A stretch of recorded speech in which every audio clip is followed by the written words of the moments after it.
Hey, ça te dirait d'apprendre à faire un... J'ai une info importante pour toi avant de commencer cette vidéo. Ce que je te partage aujourd'hui est issu d'ateliers payants que j'ai décidé de t'offrir.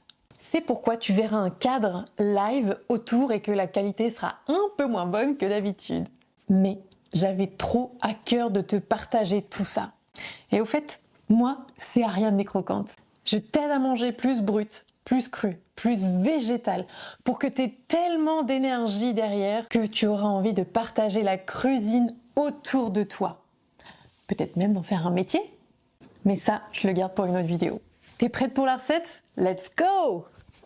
On va commencer tout de suite par le petit pâté no saumon. On va utiliser d'abord des amandes que j'ai fait tremper. Et là, l'idée, ça va être de les éplucher. Il y a une astuce qui est de... Je mets mes 2 pouces comme ceci et je pousse comme ça. Donc, on a mis dans un blender les amandes. On va mettre également les carottes.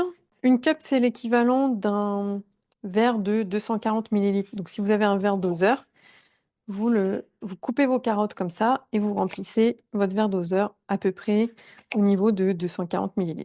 Ensuite, un petit peu de jus de citron. 1,5 cuillère à soupe.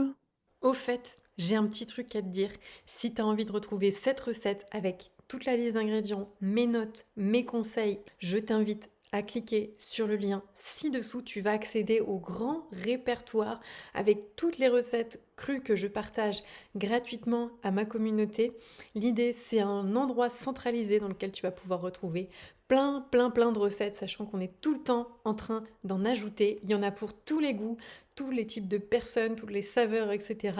Tu vas y retrouver la recette que je suis en train de te transmettre en ce moment et plein d'autres recettes qui sont détaillées avec toutes les étapes, tous les ingrédients. Et tout ça, c'est cadeau. Alors ensuite, 2 cuillères à soupe d'eau. 2 cuillères à soupe si vous avez un blender un peu costaud et puissant comme le mien. Sinon, vous pouvez bien entendu en mettre un petit peu plus, mais il faut y aller 1 cuillère par 1 cuillère. Et ensuite, alors un peu d'algues de nori.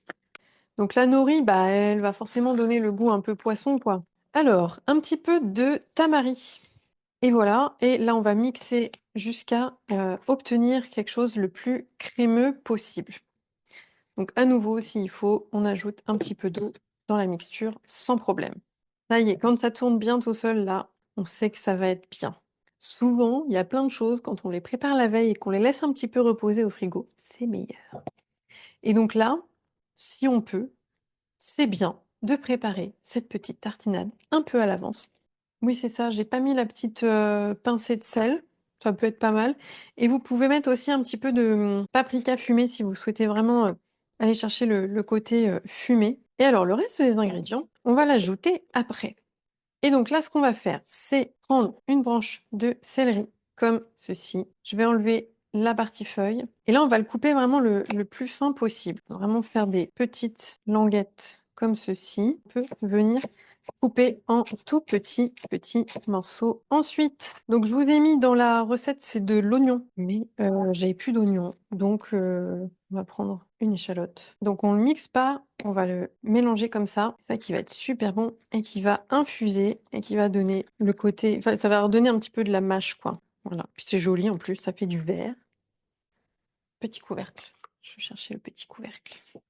Voilà.